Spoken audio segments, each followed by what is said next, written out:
Hi guys and welcome back to the channel Deepak Yadav Education. Welcome to the Daily Hindu News and Editorial Analysis of 6th of July 2024.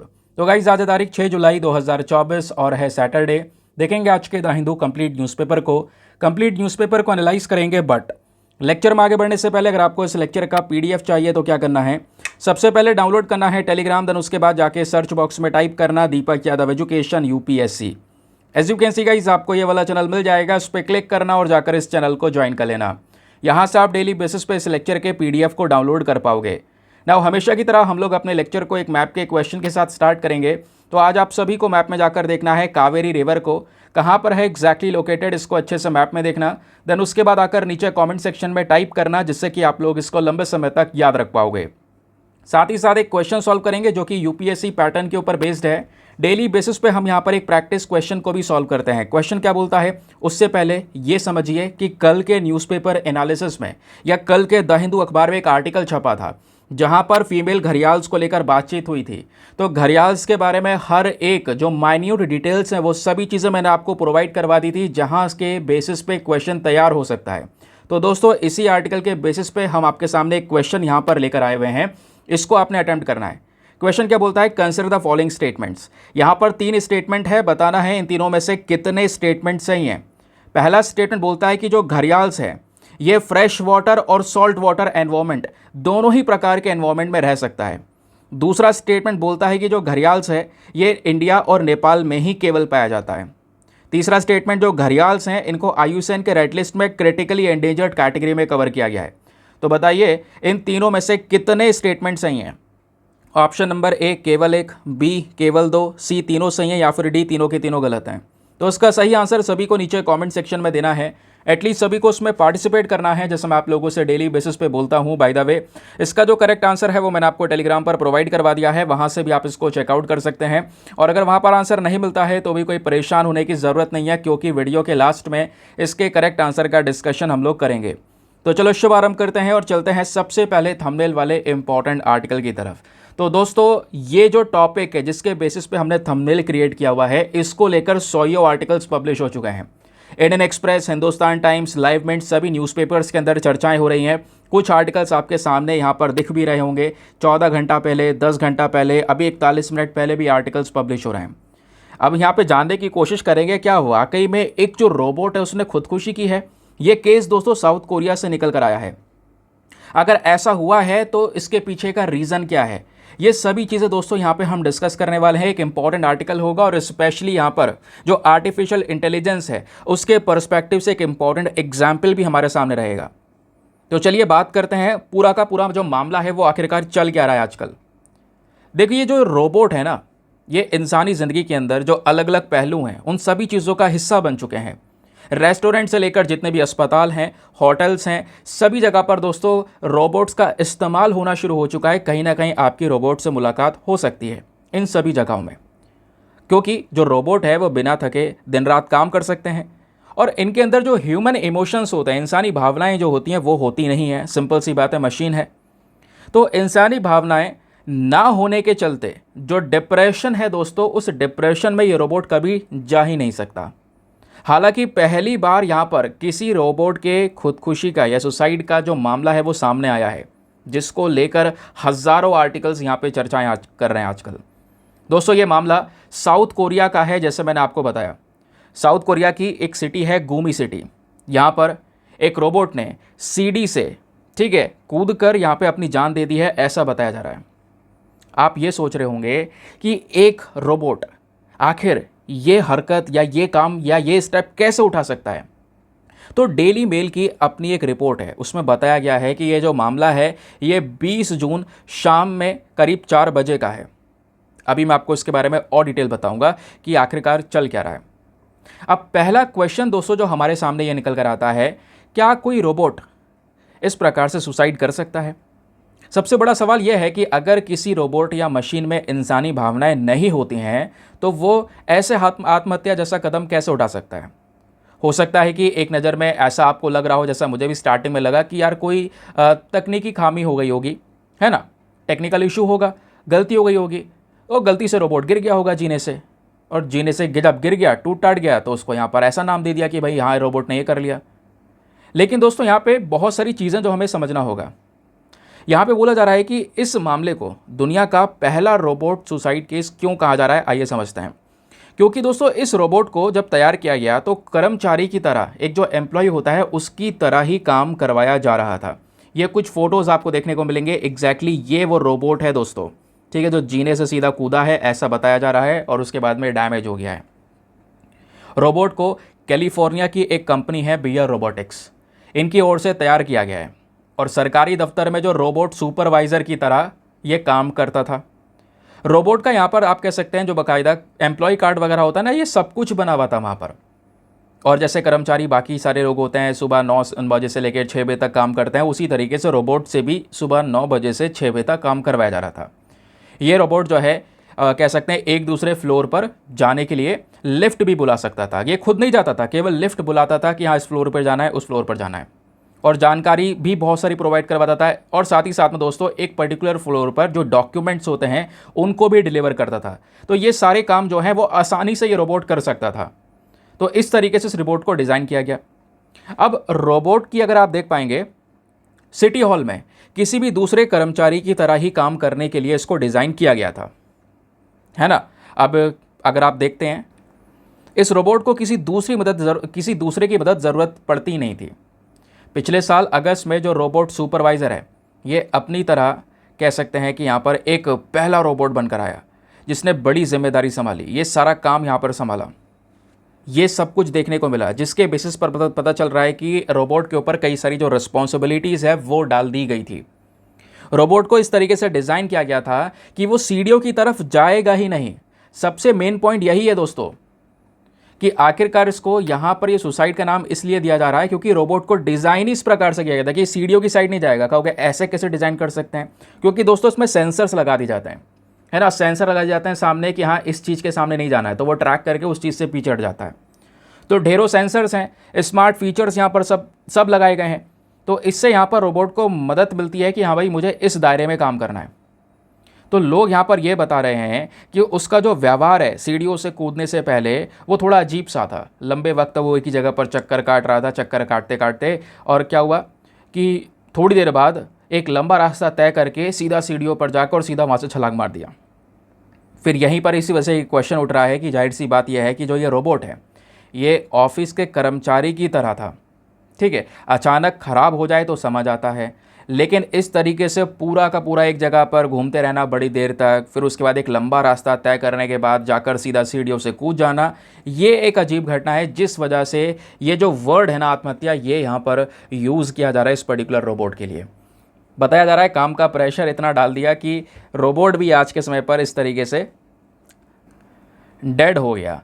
तो इसको लेकर कई सारे articles हैं और आज आप कई सारे वीडियोस भी देखने वाले हैं इस टॉपिक पर, क्योंकि बहुत सारे जो आर्टिकल्स हैं वो कल रात ही इवन अभी सुबह ही पब्लिश होने शुरू हुए हैं। तो सोचा ज़रूर से यहाँ पर थंबनेल इसका ऐड करेंगे और डिस्कस करेंगे आखिरकार पूरा मामला क्या है जो कि साउथ कोरिया से निकल कर आ रहा है, ठीक है। ये कुछ फ़ोटोज़ आपको देखने को मिलेंगे उस रोबोट के जो कि गिरा है और उसके बाद में टूट गया है। इसको वापस से कंपनी भेजा जाएगा, इसको देखा जाएगा, इन्वेस्टिगेशन होगा कि बेसिकली यहाँ पर रीज़न क्या था इस रोबोट का सीढ़ी से गिरने का। तो इसके बारे में और बहुत सारी डिटेल इन्फॉर्मेशन हमारे सामने आएगी। क्लियर हो गया?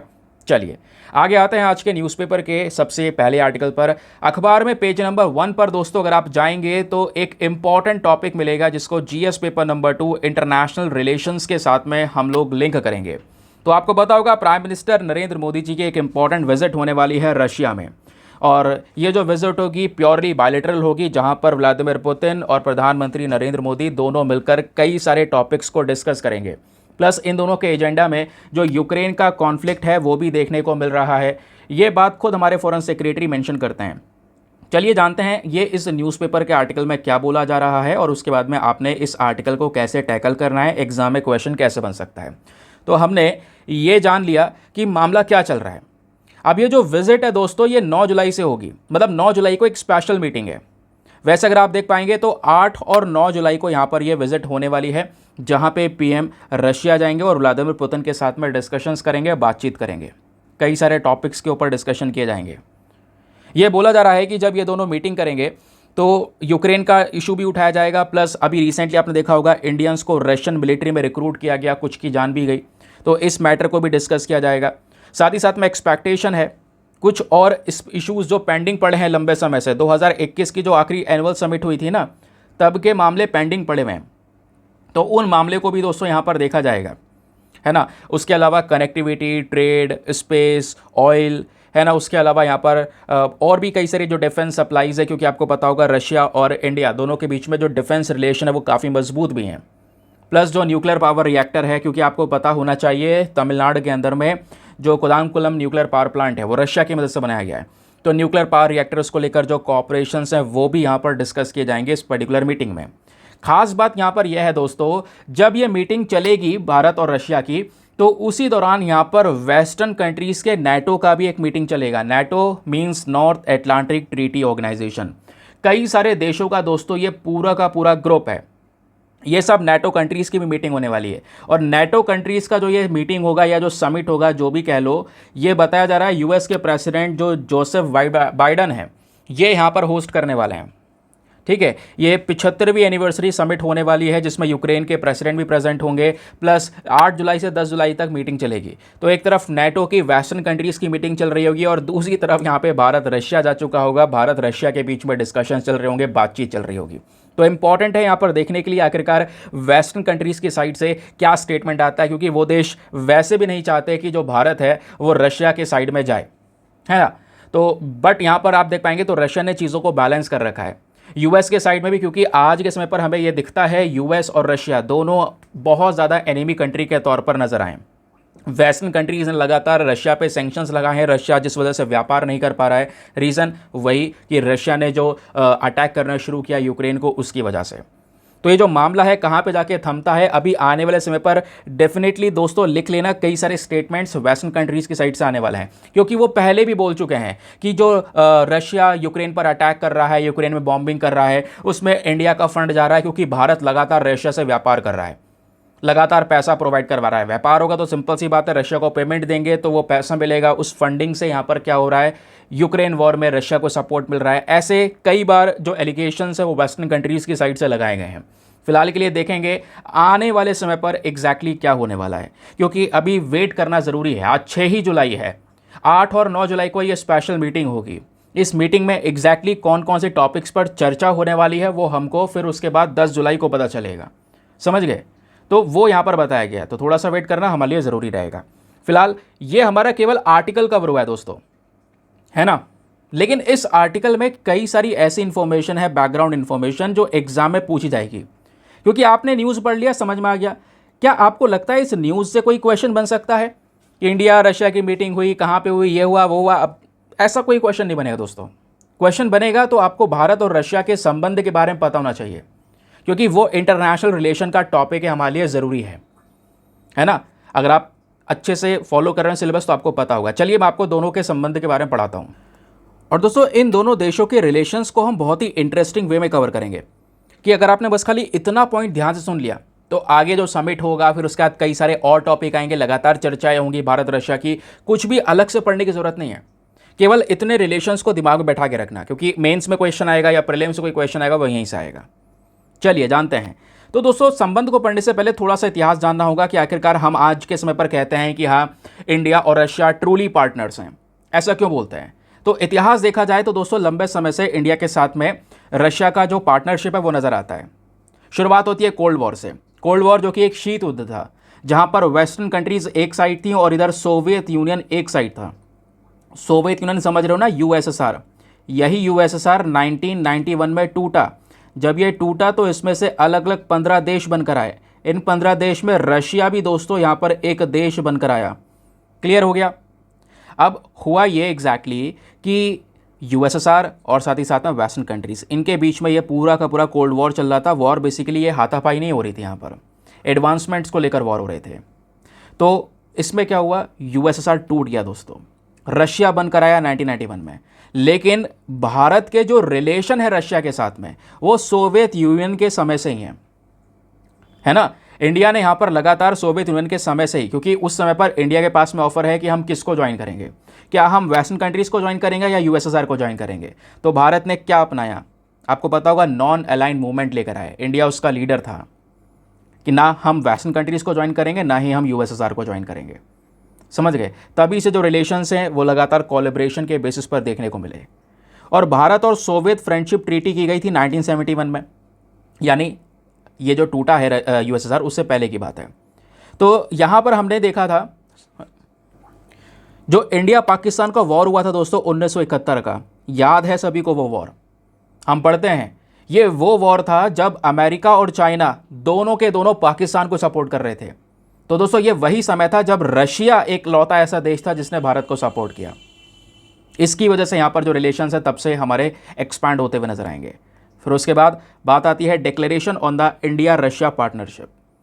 फिर जैसे जैसे संबंध बढ़ते चले गए, अक्टूबर 2000 की बात आ गई।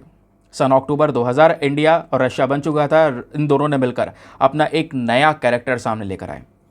आपस में बायलैटरल रिलेशनशिप के बीच में जो कॉपरेशंस थे उसको मजबूत करना शुरू किया और फिर उसके बाद स्पेशल पार्टनरशिप को डेवलप किया।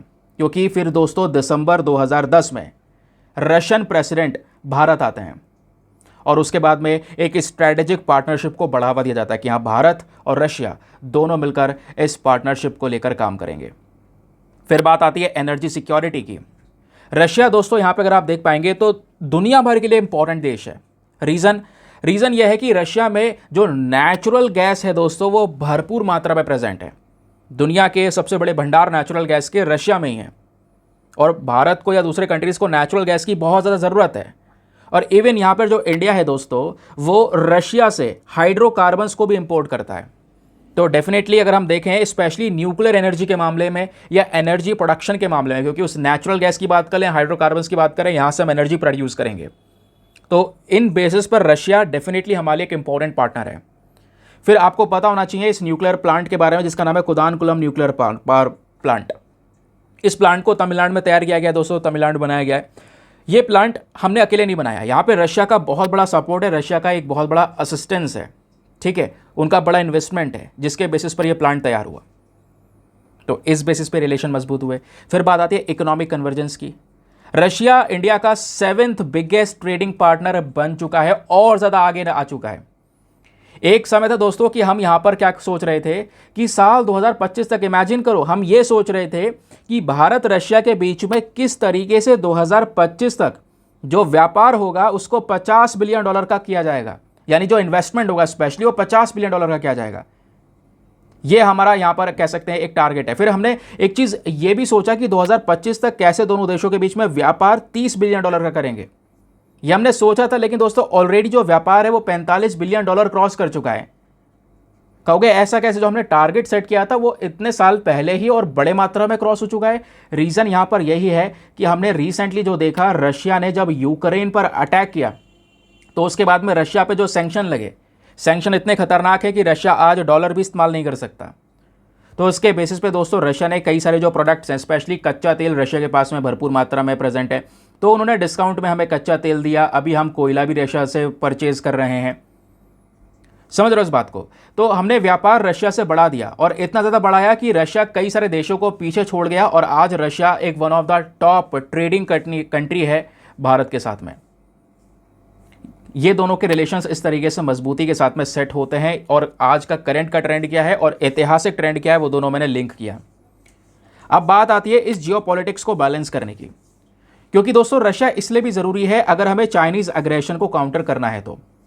क्योंकि दूसरी तरफ भले ही रशिया वेस्टर्न कंट्रीज़ के खिलाफ या वेस्टर्न कंट्रीज़ उसके खिलाफ है, लेकिन चाइना और रशिया के बीच में अभी भी दोस्तों सबसे कट्टर दोस्ती आपको नजर आएगी। दोनों बहुत ही ज़्यादा पक्के दोस्त हैं।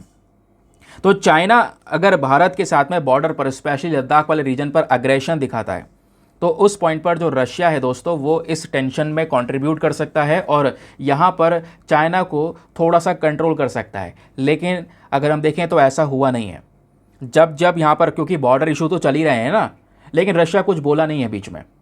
क्यों? क्योंकि नहीं बोल सकता भाई। वेस्टर्न कंट्रीज ऑलरेडी यहाँ पर रशिया को अलग कर चुकी है और ये उन्हीं वेस्टर्न कंट्री की गलती है जिसकी वजह से रशिया दोस्तों चाइना की तरफ आज और सिमट चुका है।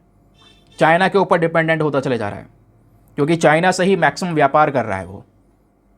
समझ गए? तो इस चक्कर में यहाँ पर बोला जा रहा है वैसे अगर कोई बात आती है तो शायद रशिया मदद करे और इन टेंशंस को कम करे, बट अभी तक ऐसा हुआ नहीं है जहाँ पे रशिया ने क्रिटिसाइज़ किया हो चाइना को, स्पेशली इस बॉर्डर इशू से रिलेटेड। दूसरा यहाँ पर है चैंपियंस ऑफ मल्टीपोलरिज्म। अब मतलब क्या है, रशिया और इंडिया दोनों मल्टीपोलर वर्ल्ड के कॉन्सेप्ट को सपोर्ट करते हैं। अब ये क्या है, अब दोस्तों यहाँ पे मतलब ये है कि अगर आप देखेंगे रशिया एक बड़े पावर का स्टेटस के तौर पर निकल कर आया, एक बड़ी कंट्री के तौर पर देखा जाता है। जब भी कोई प्रोडक्शन की बात होती है तो उसमें रशिया का नाम ज़रूर से काउंट किया जाता है कि रशिया कहाँ पर है। उसी बेसिस पर दोस्तों भारत भी यहाँ पे डिमांड करता है यूनाइटेड नेशन सिक्योरिटी काउंसिल के अंदर एक परमानेंट सीट की, क्योंकि भारत आज के समय पर उस सीट का हकदार है। और इस सीट को पाने के लिए, क्योंकि पता है ना यूनाइटेड नेशन सिक्योरिटी काउंसिल में टोटल 10 नॉन परमानेंट मेंबर्स होते हैं और आपके 5 जो है परमानेंट मेंबर्स होते हैं। अब दोस्तों मुझे ये बताओ, ये 5 परमानेंट मेंबर कौन कौन है यूएनएससी में, नाम लिखो नीचे कमेंट सेक्शन में जल्द से। फिर बात आती है रशिया की, तो रशिया लगातार सपोर्ट करता है कि हाँ भारत को एक परमानेंट सीट मिलनी चाहिए, ठीक है, इस पर्टिकुलर कॉन्सेप्ट में। तो इसलिए भी रशिया इंपॉर्टेंट है हमारे लिए, क्योंकि आने वाले समय पर अगर मान लो कोई वोटिंग होती है, कोई मुद्दा उठता है कि हाँ भारत को परमानेंट सीट मिलेगी, तो चाइना तो हमारे खिलाफ है बिल्कुल, चाइना हमें ब्लॉक करता है कि ना सीट मिले, लेकिन दोस्तों रशिया सपोर्ट करता है इस मामले में। फिर दूसरा है enduring defence ties. Defence relation में नो डाउट रशिया बहुत आगे। अभी मैं डिफेंस को लेकर एक और आर्टिकल बात करूंगा, आज डिफेंस को लेकर बहुत आर्टिकल हैं। तो अगर आप देखेंगे तो ऐतिहासिक तौर पर नजर आएगा रशिया से हम 65% जो हथियार है वो इंपोर्ट किया करते थे, लेकिन करंट समय पर यह थोड़ा सा इंपोर्ट कम हो गया है, क्योंकि हम अपना सेल्फ रिलायंसी के ऊपर फोकस कर रहे हैं। हमने अपना डिफेंस प्रोडक्शन बढ़ाया भी है, वो भी रिपोर्ट आज के न्यूज़पेपर में है कि इंडिया का डिफेंस एक्सपोर्ट बढ़ चुका है। अब दोस्तों यहाँ पर अगर आप देखेंगे तो भारत की जो हमारी आर्म फोर्सेस हैं उसमें ज़्यादातर जो हथियार हम यूज़ कर रहे हैं वो रशिया के ही हैं। जैसे रशियन टैंक में बात करेंगे T-72 हो गया, T-90S हो गया, है ना, उसके अलावा MiG-21, Su-30, MiG-29 इनके वेरिएंट्स वो रशिया से ही हम लोग परचेज करके इस्तेमाल कर रहे हैं। फिर बात आती है ब्रह्मोस मिसाइल की, एक इंपॉर्टेंट मिसाइल। इस ब्रह्मोस मिसाइल को भी इंडिया रशिया दोनों ने मिलकर डेवलप किया है। एक और क्वेश्चन दोस्तों आपके लिए है, ये जो ब्रह्मोस नाम है ये कौन सी 2 नदियों को मिलाकर बना हुआ है, बताइए उन 2 नदियों का नाम नीचे कमेंट सेक्शन में। तो ब्रह्मोस मिसाइल भारत और रशिया दोनों ने मिलकर डेवलप किया हुआ है ना। अब ये मिसाइल दोस्तों जॉइंट वेंचर प्रोजेक्ट है, इसको भारत में डेवलप किया गया। तो इन दोनों का मेन पर्पस क्या है कि भारत में कोई सामान बना के थर्ड कंट्री को बेचना, जिसमें हम सक्सेसफुल हुए। रशिया इंडिया ने ब्रह्मोस मिसाइल बनाया इंडिया में, और उसके बाद अभी के समय पर फिलीपींस को एक्सपोर्ट भी किया, पता होगा। अभी कुछ और कंट्रीज भी हैं जो भारत के ब्रह्मोस मिसाइल में इंटरेस्टेड हैं। फिर दोस्तों अक्टूबर 2018 में इंडिया ने अगेन एक $5.43 बिलियन का डील किया रशिया के साथ में। किस चीज के लिए? S-400 सिस्टम के लिए, जो उड़ते हुए रॉकेट को रोक सकता है। समझ गए? फिर उसके बाद इंडिया की जो कन्वेंशनल सबमरीन्स हैं, इनमें से आधे से ज़्यादा सबमरीन सब सोवियत डिज़ाइन है, जिनको रशिया ने ही डिज़ाइन किया हुआ है। यह है रशिया का इंपॉर्टेंस भारत के डिफेंस पर्सपेक्टिव से। आज हम टैंकर या कोई फाइटर जेट यूज़ कर रहे हैं तो उसमें रशिया का इन्वॉल्वमेंट बहुत ज़्यादा है।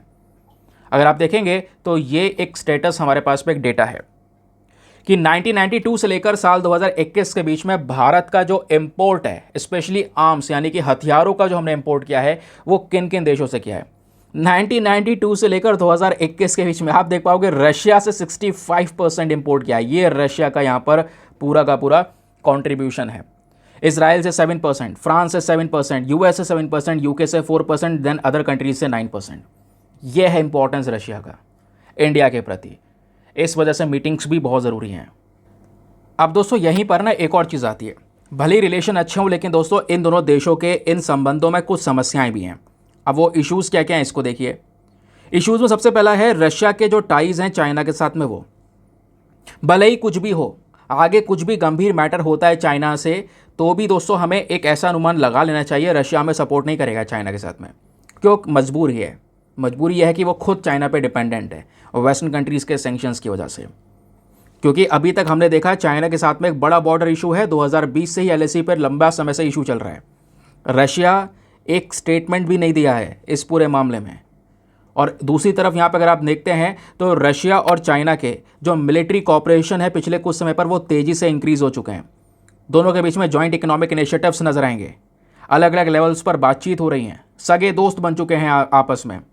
फिर उसके बाद दूसरा जो हमारे लिए इन दोनों देशों के बीच में समस्या का कारण बन रहा है वो यह है, रशिया के रिलेशन पाकिस्तान के साथ भी इंप्रूव हो रहे हैं। अब ये दोनों देश वही हैं, चाइना पाकिस्तान, जिनके संबंध भारत से खराब हैं, लेकिन रशिया के रिलेशन इन दोनों से इंप्रूव हो रहे हैं। तो इसका मतलब क्या होगा कि आगे हमारा कोई कॉन्फ्लिक्ट होता है इन दोनों देशों के साथ में, तो रशिया हमारे लिए स्टैंड नहीं लेगा, और वेस्टर्न कंट्रीज के डबल स्टैंडर्ड्स हमें दिखते ही हैं। तो ये दोस्तों कहीं ना कहीं एक प्रॉब्लमेटिक सिनेरियो है दोनों रिलेशंस के। पिछले कुछ समय पर हमने देखा रशिया के जो रिलेशन है पाकिस्तान के साथ में वो तेजी से इंप्रूव हुए हैं। रीज़न ये था क्योंकि भारत अमेरिका के साथ में रिलेशनशिप को मजबूत करने में लगा रहा, ये बताया गया।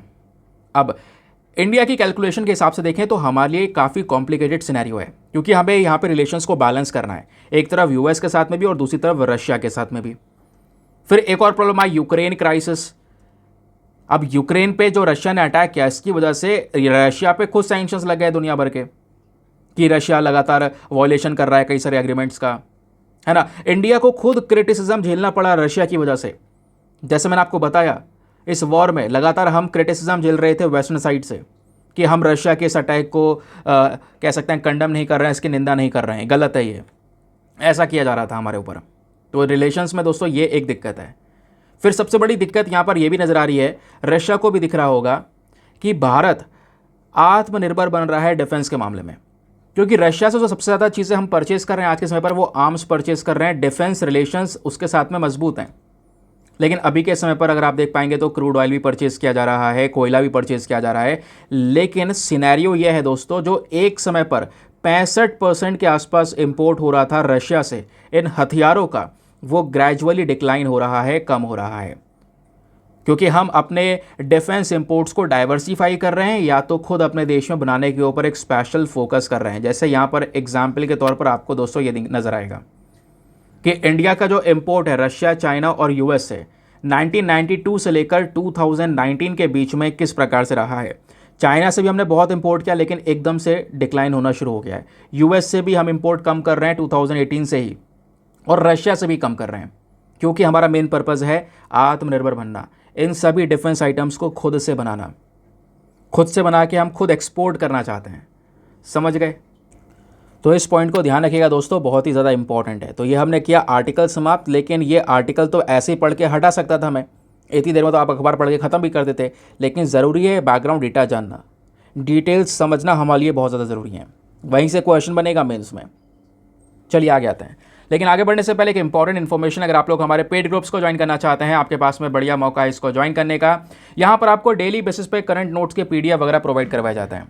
फॉर एग्जाम्पल, जैसा आपने न्यूज़पेपर का आर्टिकल देखा, इसके पीछे इतना सारा डेटा देखा, वो सभी डेटा दोस्तों आपको एक पीडीएफ में कंपाइल करके दिया जाता है। एक ऐसा पीडीएफ जो कि प्रिंटेबल फॉर्म का होता है, जिसका प्रिंट आउट वगैरह आप निकलवा सकते हैं। एक ऐसा पीडीएफ मिलता है जो हिंदी और इंग्लिश दोनों भाषाओं में होता है। एक ऐसा ग्रुप यहाँ पे मिल जाता है दोस्तों, जहाँ पे आपका सारा का सारा करंट अफेयर का कंटेंट सिक्योर रहता है।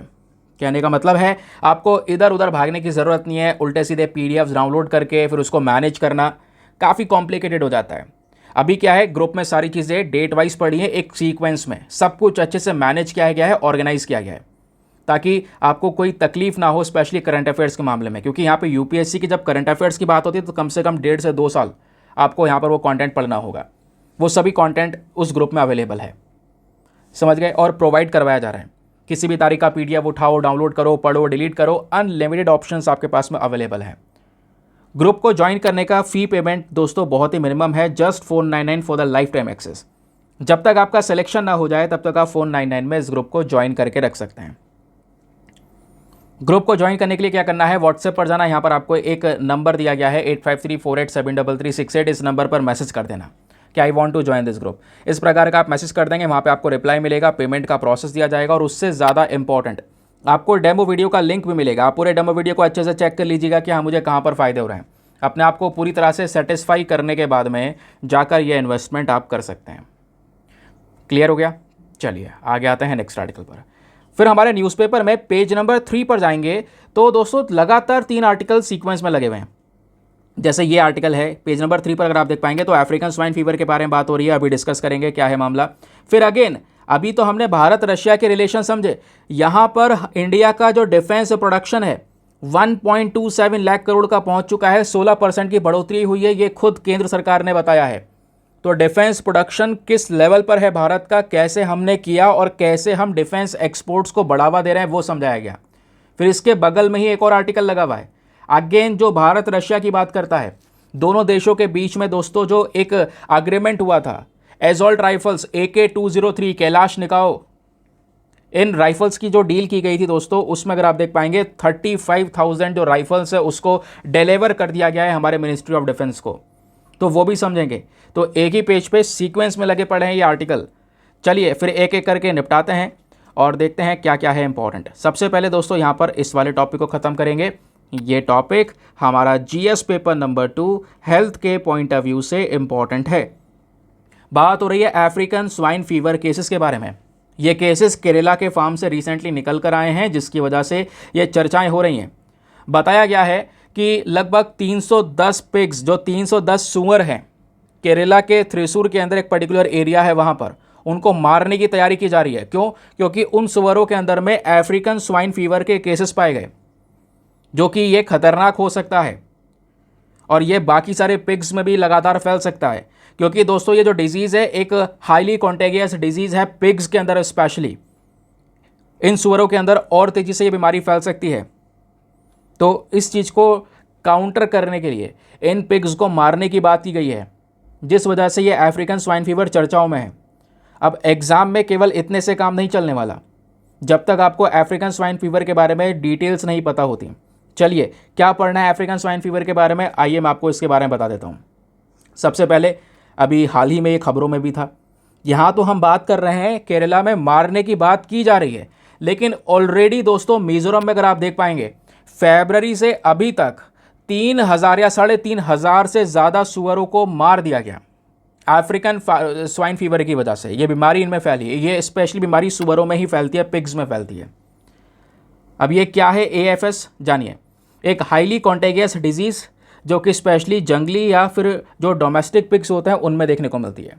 इस बीमारी का जो मॉर्टेलिटी रेट है वो 100% है। बीमारी हो जाती है तो काफ़ी सारे 100% ऐसे चांसेस है कि उस सूअर की डेथ हो जाएगी। फिर उसके बाद बताया जाता है कि अगर ये अफ्रीकन स्वाइन फीवर पिग्स में फैलता है तो इसके सिम्टम्स, इसके लक्षण क्या नज़र आते हैं। लक्षण में आप देख पाएंगे बुखार होना, या जो पिग्स हैं वो लगातार कमज़ोर हो जाते हैं, उनकी भूख वगैरह सब खत्म हो जाती है, आंखें सूज जाती हैं, स्किन रेड हो जाती है, डायरिया, वॉमिटिंग जैसी प्रॉब्लम्स आनी शुरू हो जाती हैं। क्वेश्चन ये है कि ये बीमारी फैलती कैसे है, कैसे स्प्रेड हो सकती है।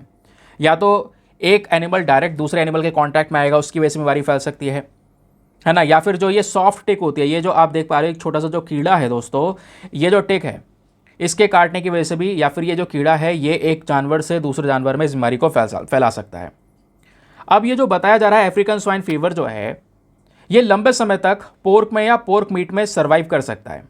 इसकी यहाँ पर ये कैपेबिलिटी है कि जो पोर्क है या पोर्क का मीट प्रोडक्ट्स हैं उन सब के अंदर लंबे समय तक ये वायरस प्रेजेंट रहता है।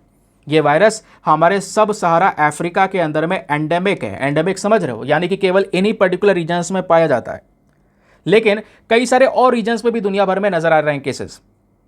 पहले तो केवल सब सहारा वाला अफ्रीका वाला जो पोर्शन है यहीं पर पाए जा रहे थे, अभी क्या है एशिया यूरोप में भी इसके केसेस आ रहे हैं। इंडिया में भी कई सारी जगह पर दोस्तों इसके केसेस नज़र आ रहे हैं। इंडिया में जो अफ्रीकन स्वाइन फीवर है इसका पहला केस कंफर्म किया गया अरुणाचल प्रदेश में, फिर असम में। कब कंफर्म किया गया था? फरवरी 2020 के अंदर, फरवरी से मार्च के बीच में। तो अरुणाचल प्रदेश और असम में दोस्तों अफ्रीकन स्वाइन फीवर के सबसे ज़्यादा केसेस हमको नज़र आए, या शुरुआत ही वहाँ से हुई। हालांकि अच्छी बात है, इससे ह्यूमन हेल्थ को कोई डेंजर नहीं है, लेकिन आगे पॉसिबिलिटीज़ कुछ भी हो सकती हैं, है ना। लेकिन दूसरी तरफ दोस्तों अगर इस तरीके से सूअरों में बीमारी फैलती रहेगी, आपस में ये एक दूसरे में इस बीमारी को स्प्रेड भी करते हैं, तो इसका इम्पैक्ट बहुत भयानक पड़ सकता है। इससे सीधा पिग की जो पॉपुलेशन है, इनकी आबादी कम हो सकती है, और पिग की जो फार्मिंग की जा रही है उस इकॉनमी के ऊपर में दोस्तों एक डिजास्टर इम्पैक्ट पड़ सकता है। तो इस वजह से भी यहाँ पर ज़रूरी है इस अफ्रीकन स्वाइन फीवर को टैकल करना। ह्यूमंस को कोई रिस्क नहीं है, लेकिन आगे हो सकता है कैसे भी वायरस के अंदर चेंजेस होते हैं आपको पता होगा। अब यहाँ पे ये भी बोला जा रहा है ये जो स्वाइन फीवर है इसका कोई भी प्रोटेक्शन नहीं, आज के समय पर कोई भी ट्रीटमेंट अवेलेबल ही नहीं है, ना ही कोई इंजेक्शन है, कोई अप्रूव वैक्सीन भी नहीं है। तो एक लौता रास्ता यहाँ पर ये इस बीमारी को रोकने का होता है कि अगर किसी जानवर को हो गया है तो सीधा उसको मार के ख़त्म किया जाए, चाहे वो 1000 हो चाहे वो 10,000 हो, सबको मार के ख़त्म ही किया जाएगा, तभी जाके इसके स्प्रेडिंग को रोक सकते हैं। ये यहाँ पर अफ्रीकन स्वाइन फीवर के केसेस आपको समझ में आए। ठीक है, तो आपने यहाँ पर बढ़िया तरीके से इस पूरे आर्टिकल को रौंद दिया है, 360 डिग्री में कवर कर लिया। आर्टिकल क्या है, पीछे का बैकग्राउंड डेटा क्या है, हर एक चीज़ आपको क्लियर है। अब बताओ यहाँ पे इस आर्टिकल से रिलेटेड क्या क्वेश्चन बन सकता है, कोई पॉसिबिलिटी है? नहीं, सब कुछ आपको पता है, कहाँ पे केसेस आते हैं, क्या पूरा सिनेरियो है, ह्यूमन रिस्क है या नहीं है। अगर स्टेटमेंट दे दी जाएंगे आराम से सॉल्व कर पाओगे आप। चलिए अगले आर्टिकल पर आएंगे, लेकिन दोस्तों आगे बढ़ने से पहले मेक श्योर करो वीडियो पे जो लाइक का बटन है यार उसको प्रेस कर दिया करो। 5000 लाइक्स का टारगेट है, उसको प्लीज़ सपोर्ट किया करो। और अब से वीडियोस जल्दी आने शुरू हो जाएंगे। आज जैसे आप देख पा रहे होंगे वीडियो जल्दी आ रहा है। अभी मैं रिकॉर्ड कर रहा हूँ, अपलोडिंग करूँगा तो पता चलेगा कि क्या हो रहा है। वैसे अभी मैं समय जो हो रहा है रिकॉर्ड करते करते अभी 7:46 हो रहा है, तो मैं मानता हूँ 9 बजे से पहले पहले वीडियो अपलोड हो जाएगा। बाकी आगे कोशिश रहेगी और जल्दी जल्दी वीडियोज़ आपके सामने रखे जाएँ, ठीक है। और प्योर न्यूज़पेपर एनालिसिस, बाकी जो कई सारे लोगों की रिक्वेस्ट है सर बाकी जो छोटे वाले आर्टिकल्स होते थे वो आप डिस्कस करते थे, वो मैं सेपरेटली डिस्कस करूंगा मॉर्निंग वाले वीडियो में। कब डिस्कस करेंगे? वो आर्टिकल्स मैंने इंक्लूड कर दिए हैं, एक लंबा वीडियो आएगा, फिर उसके बाद अपने सीक्वेंस में सब मैनेज हो जाएगा, समझ गए? वो आपको बता दिया जाएगा, उसकी इन्फॉर्मेशन आपके पास में आ जाएगी आज या कल में। फिलहाल के लिए एक और आर्टिकल ज़रा ये वाला है, देखते हैं क्या है मामला। इस आर्टिकल को हम GS paper number 3 defence and security के पॉइंट ऑफ व्यू से लिंक करेंगे। दोस्तों क्या बात हो रही है? At 1.27 lakh crore defence production registered a new high in 2023 and 2024, ये बात खुद सेंट्रल गवर्नमेंट ने मेंशन की है। बोला यह जा रहा है पिछले साल की बात करेंगे अगर हम, ये 2023-24 की बात हो रही है, इससे पिछले साल की बात करेंगे तो हमने जो डिफेंस प्रोडक्शन किया है, अपने देश में जो हथियार बनाए हैं, उस डिफेंस प्रोडक्शन की वैल्यू 1,08,684 करोड़ पहुंच गई थी। अब की बार डिफेंस प्रोडक्शन 16% से बढ़ गया है। यानी ये तो मैंने जो आपको बताया डेटा 1,08,000 वाला, ये 2023-2024 से पिछले वाले साल का है। अब 2023-2024 में अगर हम देखेंगे दोस्तों तो ये बताया गया है 60% की बढ़ोतरी हुई है डिफेंस प्रोडक्शन में। और ये जो रिकॉर्ड है ये पहुंच चुका है 1,26,887 करोड़ रुपीस का, ये ग्रोथ हुई है। तो डिफेंस प्रोडक्शन देश में बढ़ रहा है, ज़्यादा हथियार देश में बनाए जा रहे हैं। और जो ये डेटा है ये कहाँ से लिया गया है? ये डेटा दोस्तों रिसीव किया गया है हमारे DPSUs, यानी जो डिफेंस पब्लिक सेक्टर अंडरटेकिंग है, पब्लिक सेक्टर अंडरटेकिंग है, जो ये डिफेंस आइटम्स की मैन्युफैक्चरिंग कंपनियां हैं, प्राइवेट कंपनियां हैं, यहाँ से ये सारा डेटा लिया गया है। कितना कितना अमाउंट लग रहा है, डिफेंस प्रोडक्शन कहाँ तक पहुँच चुका है। तो दोस्तों ये है डेटा। तो पिछले कुछ सालों में 16% की बढ़िया ग्रोथ नज़र आई है। आगे हम कोशिश करेंगे डिफेंस प्रोडक्शन को और बढ़ाया जाए, क्योंकि सिंपल सी बात है भाई, ये जब डिफेंस प्रोडक्शन इंक्रीज होगा, ज़्यादा से ज़्यादा हथियार हम बनाएंगे, फिर आने वाले समय पर दोस्तों इसको हम एक्सपोर्ट भी करेंगे अलग अलग देशों में, तो इससे दिक्कत काफ़ी सारे देशों को होने वाली है।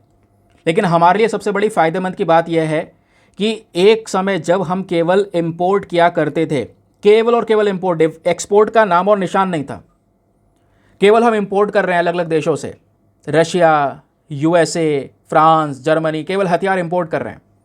तो दोस्तों वो वाला कॉन्सेप्ट चेंज होने वाला है। अब हम इंपोर्ट नहीं, खुद से ही प्रोड्यूस करेंगे और साथ ही साथ में एक्सपोर्ट करेंगे। अब हम खुद एक्सपोर्ट करेंगे अलग अलग देशों को, और हमने ये दोस्तों ये शुरू कर दिया है। कई सारे देशों के साथ में एग्रीमेंट चल रहा है, लगभग 30 देश हैं। आगे मैं आपको बताऊंगा कौन कौन से देश हैं वो। ये समझ में आ गया? तो मेन पर्पस क्या है? प्रोडक्शन बढ़ गया, हमारा मेन पर्पस आ गया है एक्सपोर्ट बढ़ाना।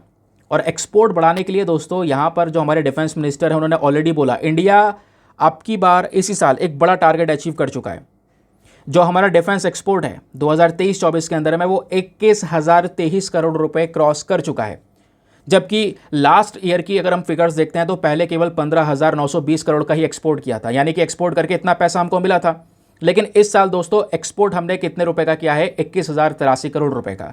हमारा टारगेट है इसको हम जल्द से जल्द 50 करोड़ रुपए पहुंचाएं आने वाले समय पर, ठीक है।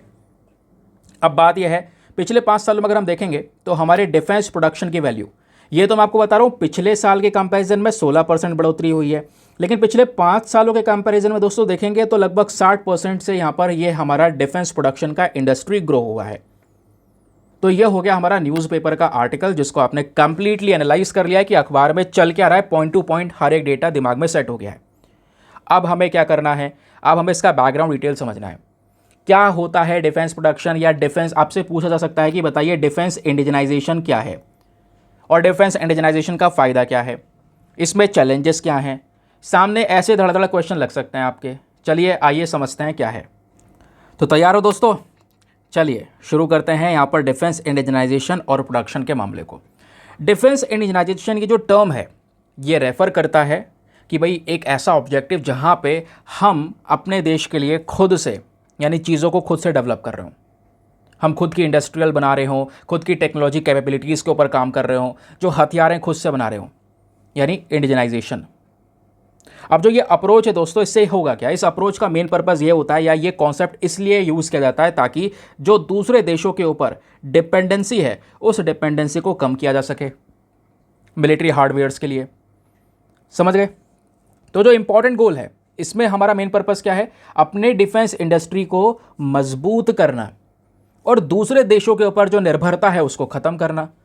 ये कैसे होगा? डिफेंस इंडिजनाइजेशन की वजह से, अपने देश में खुद प्रोडक्शन करने की वजह से, खुद इंडस्ट्री लगाओगे, खुद टेक्नोलॉजीज़ के ऊपर काम करोगे, इससे बहुत सारे फायदे होंगे, इकोनॉमिकली भी आप डेवलप होंगे। फिर अब यहाँ पर मेंशन किया गया है कि आखिरकार थोड़ा सा हम अगर इतिहास जानें या बैकग्राउंड समझें इंडिया में डिफेंस इंडिजनाइजेशन का, तो वो क्या है? इंडिया की जर्नी काफ़ी इंटरेस्टिंग है। भारत का डिफेंस बजट एक समय पर कुछ भी नहीं हुआ करता था, चीज़ें बदली हैं। अगर आप देखेंगे 1950 से लेकर 1970s के बीच में क्या हुआ, हमने ज़रूरत समझी कि हाँ डिफेंस की ज़रूरत है हमें। जिस तरीके से रिलेशंस हमारे बिगड़ रहे थे हमारे पड़ोसी देशों से, क्योंकि 47 में तो भारत आज़ादी हुआ था, तो इंडिया ने रिकग्नाइज़ किया कि ज़रूरत यह है कि हमें दूसरे देशों पे डिपेंडेंसी कम करनी होगी। हमने इंडिजनाइजेशन के ऊपर फोकस करना शुरू किया और फिर उसके बाद 1962 की वॉर हो गई, 65 की हो गई, 71 की वॉर हो गई, बड़ी बड़ी वॉर्स हमारे सामने आ गई। उसके बाद तो दोस्तों हमारी एक सबसे बड़ी रिक्वायरमेंट थी कि हम इस मामले में खुद से डेवलप हों, हमारे पास में बढ़िया लेवल के हथियार हों, ऐसा ना हो दूसरे देशों के सामने हाथ फैलाने पड़े बार बार मांगने के लिए। उस समय पर इकॉनमी भी इस तरीके से डेवलप नहीं थी। फिर बात आती है दोस्तों 1983 में, ये प्रोग्राम स्टार्ट हुआ। सबसे बड़ा सैल्यूट हमारे अब्दुल कलाम जी को। Integrated guided missile development programme दोस्तों इन्होंने स्टार्ट किया, इनकी लीडरशिप के तहत ये प्रोग्राम आया। इस प्रोग्राम के तहत हमने मिसाइल्स बनाई, मिसाइल्स डेवलप की, है ना। अब दोस्तों यहाँ पे साथ ही साथ में बताया गया कि ये वो व्यक्ति थे जिन्होंने समझा 1992 में यहाँ पर इन चीज़ों को समझा कि हमारे देश में जो रिलायंसी है उसका लेवल बहुत लो है, यानी कि हम सेल्फ रिलायंट नहीं हैं, अलग अलग देशों पर डिपेंडेंट है। और इस चीज़ के ऊपर इम्प्रूव करने के ऊपर उन्होंने स्पेशल फोकस किया, चीज़ों को इम्प्रूव भी किया। समझ गए? फिर डिफेंस प्रोक्योरमेंट प्रोसीजर से लेकर आए गए लगातार कि हम अपने देश में ही डेवलपमेंट करेंगे। फिर प्रोजेक्ट 75 आया 1997 के अंदर में। इस प्रोजेक्ट का मेन पर्पज़ यही था कि इंडिजीनियस सबमरीन डेवलपमेंट पर फोकस करना, अपने देश में सबमरीन को बनाना दूसरे देशों की मदद से। इससे सेल्फ रिलायंसी बढ़ेगी, हम अपने देश में कंस्ट्रक्शन कर पाएंगे, टेक्नोलॉजीज आएंगी, दूसरे देशों पर निर्भरता कम होगी। अब क्वेश्चन यहाँ पर यह है कि आखिरकार डिफेंस इंडिजनाइजेशन करने की हमें ज़रूरत क्या है, नीड क्या है इसकी? ज़रा ये सुनिए, नीड ज़रूरत है भाई, सिंपल सी बात है। ज़रूरत इसलिए है क्योंकि भारत का जो शेयर है आर्म्स मार्केट में, इन हथियारों के बाजार में, वो शेयर हमारा ना के बराबर है, ये बताया गया। सिपरी की रिपोर्ट ये बोलती है कि 2017 से लेकर 21 के बीच में इंडिया की रैंक केवल 23 के आसपास हुआ करती थी। दुनिया में जो हथियारों का बाजार है उसमें भारत का बहुत ही मिनिमल प्रेजेंट, कोई पूछता भी नहीं था। अब क्या है, दूसरा प्रॉब्लम यह भी है कि India as a largest importer है आर्म्स का। एक तो यहां पर पहली रैंकिंग खराब है, दूसरा हथियारों को हम केवल और केवल इंपोर्ट कर रहे हैं, डोमेस्टिक प्रोडक्शन हो नहीं रहा है ना, तो इंपोर्ट पे इंपोर्ट किए जा रहे हैं। ये सिनेरियो कुछ समय से चल रहा था, लेकिन वो ट्रेंड अभी बदल रहे हैं। फिर मिलिट्री इंडस्ट्रियल कॉम्प्लेक्स दोस्तों यहां पर बनाने के ऊपर फोकस किया। हमें ज़रूरत थी कि हम इस तरीके के कॉम्प्लेक्स बनाएं। टेक्नोलॉजी ट्रांसफ़र के ऊपर फोकस किया कि किसी दूसरे देशों के साथ में अगर हम अग्रीमेंट कर रहे हैं हथियार बनाने के लिए तो सीधा हम उससे टेक्नोलॉजी भी ट्रांसफ़र करेंगे। फिर हमें ये डिफेंस एक्सपोर्ट पर काम करने की इसलिए भी ज़रूरत थी कि ताकि डिफेंस इंडिजनाइजेशन को बढ़ाया जाए और इंडिया अपने एक्सपोर्ट बेस को बढ़ाए। कहने का मतलब है अभी केवल हम इंपोर्ट ही करते हैं, तो अभी हम खुद बनाएंगे भी और एक्सपोर्ट भी करेंगे। सबसे बड़ा एग्जांपल है ब्रह्मोस मिसाइल का। ब्रह्मोस मिसाइल रशिया की मदद से बनाई गई और अब हमने फिलीपींस को एक्सपोर्ट भी की। कुछ और देश भी अभी खरीदने की बात कर रहे हैं। फिर बात आती है रिसर्च एंड डेवलपमेंट की। तो जो डिफेंस इंडिजनाइजेशन होता है दोस्तों, ये कॉन्सेप्ट जो है, क्योंकि यहाँ पे आप अपने देश पे काम कर रहे हो तो ऑब्वियसली बात है इस सेक्टर में आप रिसर्च डेवलपमेंट के ऊपर लगातार पैसा खर्च करेंगे। इस इंडस्ट्री को और बड़े लेवल पर ग्रो करेंगे, मैन्युफैक्चरिंग इंप्रूव होगी। और इसके लिए सरकार ने बहुत सारे जो इनिशिएटिव्स हैं वो स्टार्ट किए हुए हैं डिफेंस इंडिजनाइजेशन को लेकर। उस इनिशिएटिव में सबसे पहला इनिशिएटिव है डिफेंस प्रोक्योरमेंट पॉलिसी 2016। ये जो पॉलिसी है दोस्तों, ये धीरेन्द्र सिंह कमेटी के रिकमेंडेशन के बेसिस पर बनाई गई थी, जिसमें बाय इंडियन IDMM कैटेगरी को दोस्तों यहाँ पे इंक्लूड किया गया। यहीं पर डिफेंस एक्विजिशन काउंसिल आई, इस काउंसिल को और ताकत दी गई। यही काउंसिल यहाँ पर हमें हथियार खरीदने में मदद करती है। फिर एक और इनिशिएटिव सरकार का रहा, वो था आईडेक्स। नाम सुना होगा आपने इसका, आईडेक्स का, 2018 में, और फिर आईडेक्स प्राइम 2022 में ये इनिशिएटिव लेकर आए गए दोस्तों। इस इनिशिएटिव में हमारा मेन पर्पस यही था कि आईडेक्स के तहत हमारे देश में जो छोटे छोटे एंटरप्राइजेस हैं, माइक्रो स्मॉल मीडियम एंटरप्राइजेस हो गए, स्टार्टअप्स हो गए, इंडिविजुअल इनोवेटर्स हो गए, रिसर्च डेवलपमेंट इंस्टीट्यूट्स हो गए, इनको फंडिंग देना, इनको एंकरेज करना, इस इंडस्ट्रीज़ को बढ़ावा देना। और आईडेक्स ये काम करता भी है। आईडेक्स दोस्तों देश में रिसर्च एंड डेवलपमेंट इनोवेशंस को सपोर्ट करने के लिए फंडिंग वगैरह प्रोवाइड करवाई है। फिर एक और इनिशिएटिव सरकार का रहा जिस बेसिस पे हमने डिफेंस इंडिजनाइजेशन को बढ़ावा दिया, वो था स्प्रिंट चैलेंज।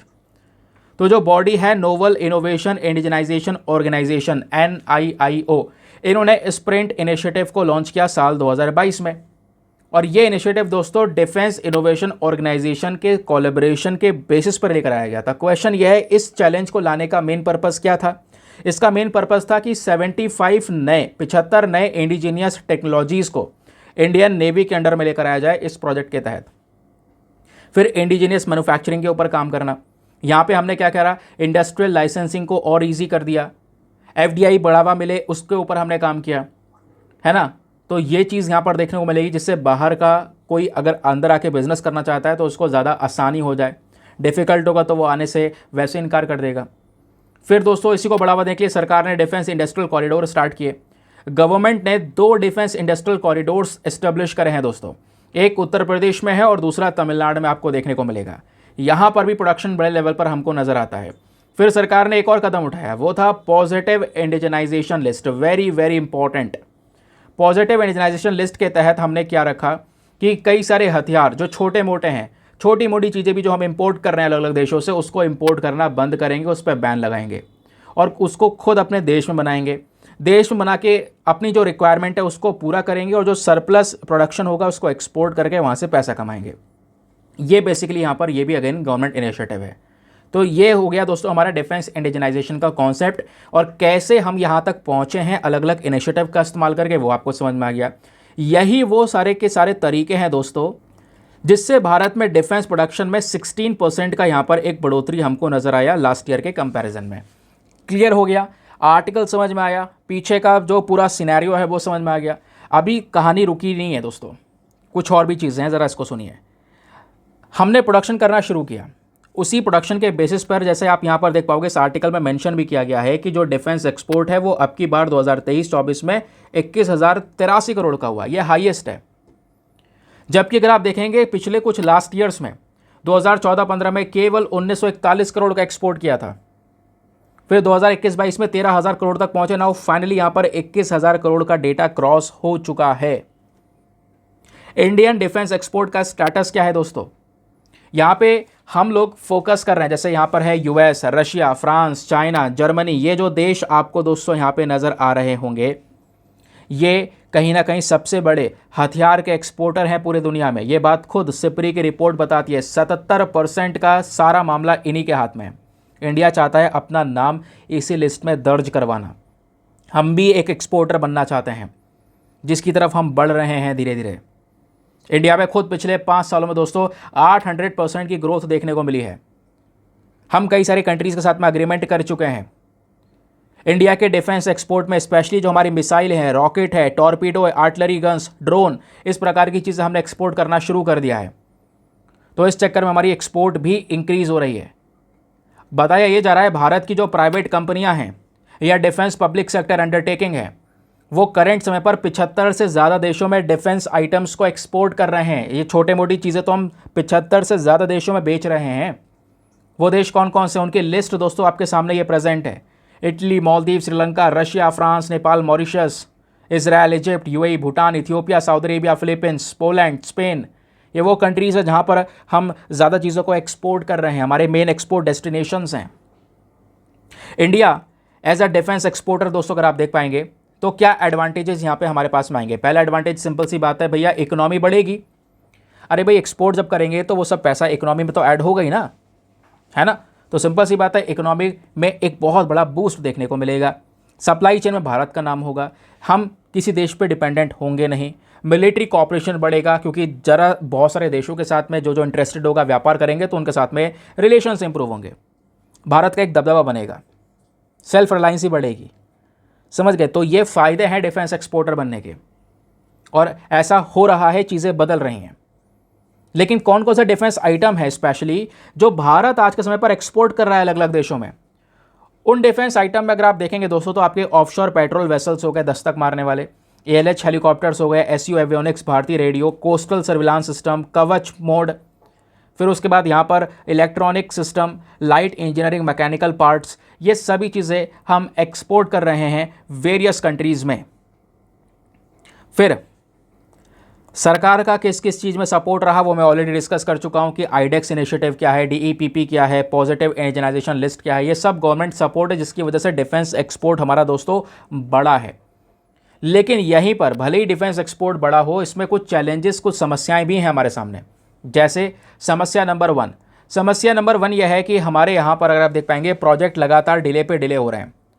जो इंपॉर्टेंट प्रोजेक्ट हैं, कई सारी जो रिपोर्ट्स है मिनिस्ट्री ऑफ डिफेंस की ये बोलती हैं कि DRDO के बड़े बड़े 55 मिशन हैं, उनमें से 23 मिशन ऐसे हैं जो देरी से चल रहे हैं। मान लो वो अगले साल तैयार करने थे तो वो 5 साल बाद तैयार होंगे। तो ये एक सबसे बड़ा प्रॉब्लम है।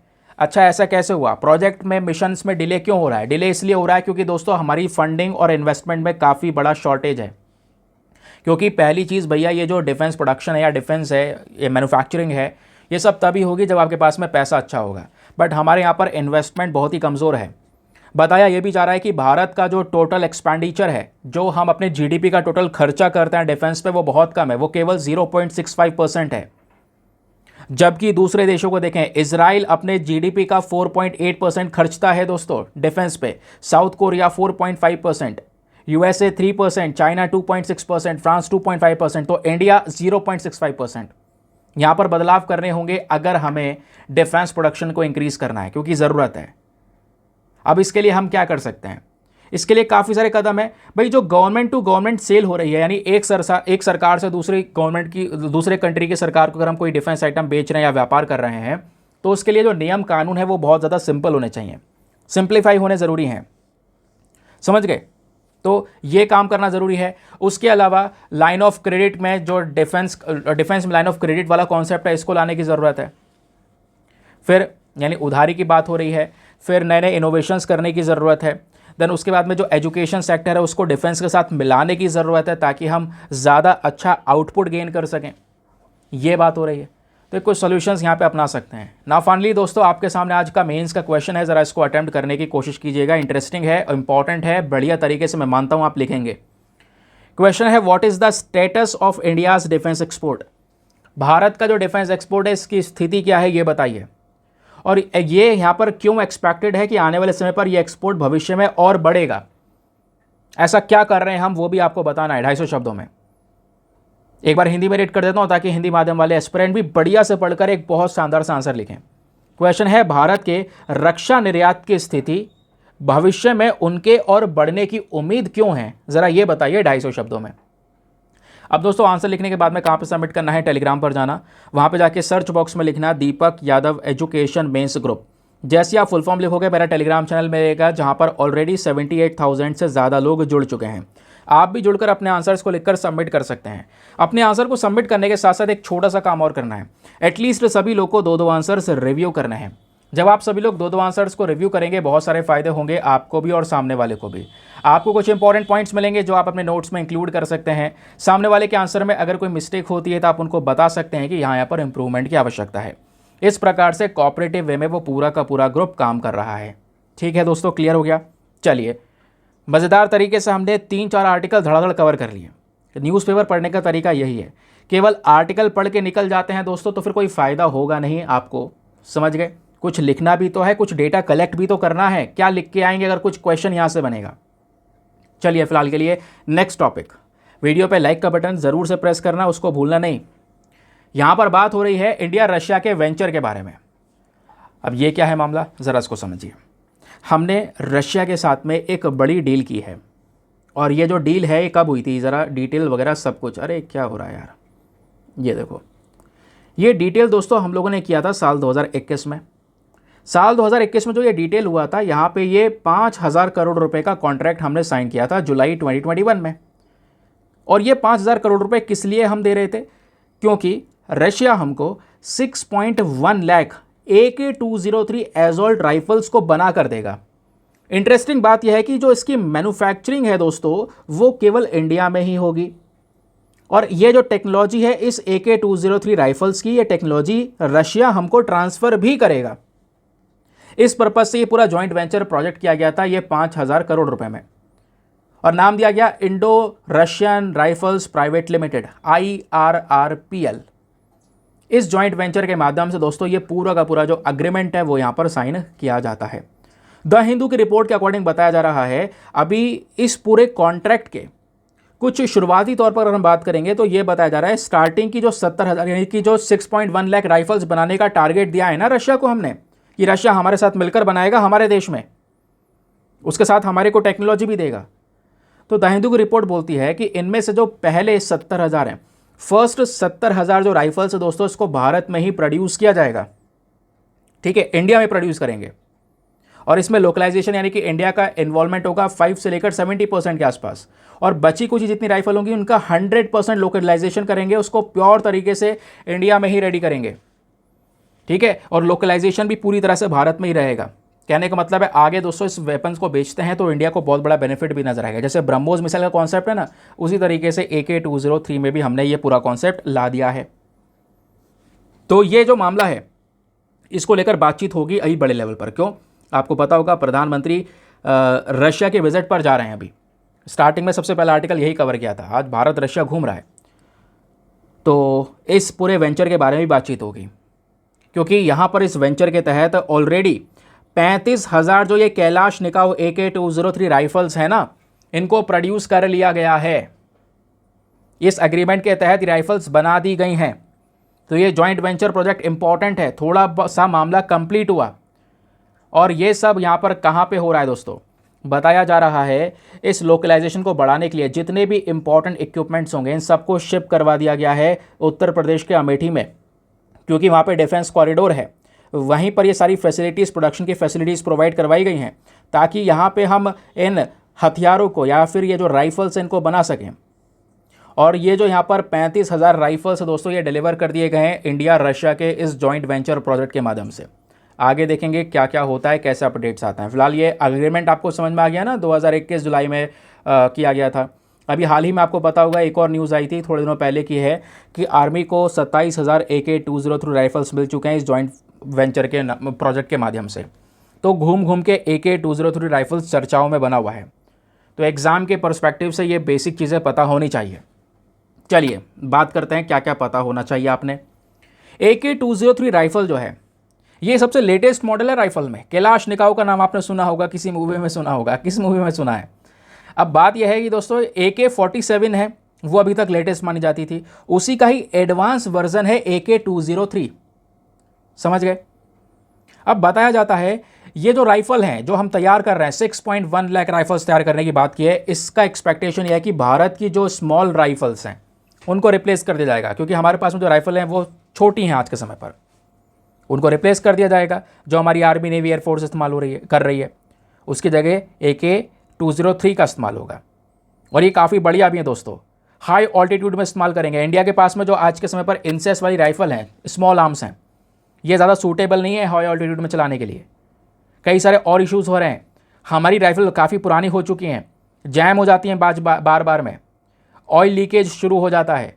तो उन सब चीज़ों को सुधारने के लिए AK-203 राइफल का ही कॉन्ट्रैक्ट साइन किया गया।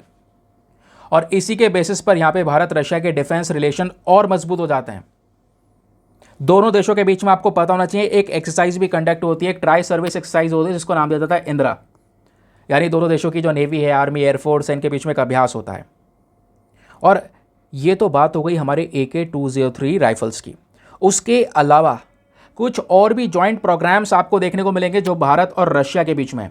और वो जॉइंट प्रोग्राम्स कौन कौन से दोस्तों? BrahMos cruise missile programme, 5th generation fighter jet programme, Sukhoi Su-30 MKI programme, KA-2260 twin engine utility helicopters को लेकर ये डील है। तो ये अलग अलग प्रोग्राम्स आपको देखने को मिलेंगे बिटवीन इंडिया एंड रशिया। कई सारी चीज़ें हम ऑलरेडी रशिया से परचेस कर चुके हैं, वो मैं आपको बता ही चुका हूँ। Su-400 हो गया, कामोव KA-2260 हो गया, T-90 भीष्म हो गया, INS विक्रमादित्य एयरक्राफ्ट प्रोग्राम हो गया, ये आपको नजर आएगा। समझ गए? भारत की नेवी की जो सबसे पहली सबमरीन थी, फर्स्ट सबमरीन फॉक्सट्रॉट क्लास की, वो बेसिकली रशिया से ही आई थी। इंडिया डिपेंडेंट था उस समय पर रशिया पर, और आज हम न्यूक्लियर सबमरीन प्रोग्राम को लेकर भी रशिया पर ही डिपेंडेंट हैं। INS विक्रमादित्य एक लौता एयरक्राफ्ट कैरियर भारत के थ्रू ऑपरेट किया गया, वो बेसिकली रशियन ओरिजिन था, रशिया की मदद से लेकर आया गया। तो डिफेंस पर्सपेक्टिव से ये हर एक पॉइंट ध्यान में रखिएगा। चलिए अगले आर्टिकल पर आते हैं। आज के अखबार में पेज नंबर 11 पर एक और आर्टिकल प्रेजेंट है जिसको GS paper number 3 defence and security, sorry इतना डिफेंस पढ़ लिया ना, मामला वही चल रहा है। GS पेपर नंबर 3 इकोनॉमी के पॉइंट ऑफ व्यू से इंपॉर्टेंट है। क्या बात हो रही है, आइए जानते हैं।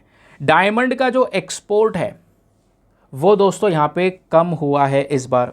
डायमंड के एक्सपोर्ट को एक झटका लगता हुआ नजर आया है, ऐसा बताया गया। क्यों?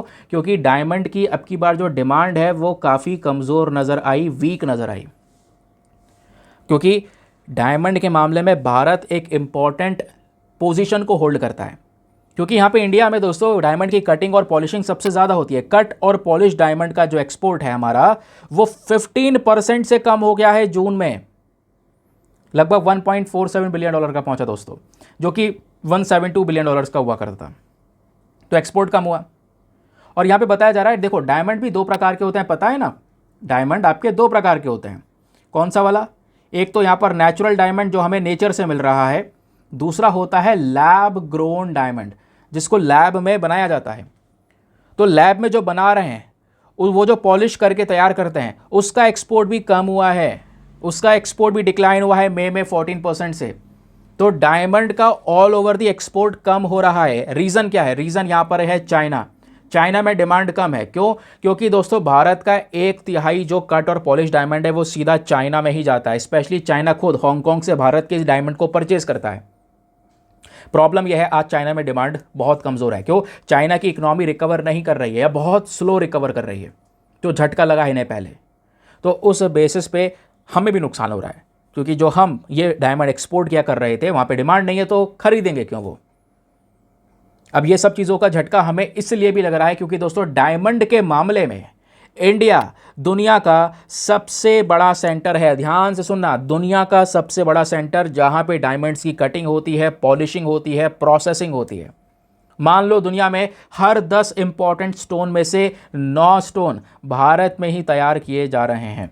तो ऑब्वियसली बात है, अगर कहीं पर डिमांड कम होगी या एक्सपोर्ट पर कुछ भी अगर यहाँ पे प्रॉब्लम होती है तो एक बड़ा झटका इंडिया को लगेगा, जो आज हम फेस भी कर रहे हैं। क्लियर? तो ये न्यूज़ आर्टिकल आपको समझ में आया। लेकिन केवल ये न्यूज़ दोस्तों एग्ज़ाम के पर्सपेक्टिव से इतना इंपॉर्टेंट नहीं है। एग्जाम के पॉइंट ऑफ व्यू से जानना है तो लैब ग्रोन डायमंड क्या होते हैं, नेचुरल डायमंड्स क्या होते हैं, डायमंड इंडस्ट्री भारत की कहाँ पर स्टैंड करती है, ये थोड़े रेलिवेंट पॉइंट्स हैं जिसके ऊपर ध्यान रखना ज़रूरी है। कैसे पढ़ना है आइए बताता हूँ आपको। तो दोस्तों पहले तो हम बात करेंगे भारत के इस डायमंड इंडस्ट्री के बारे में।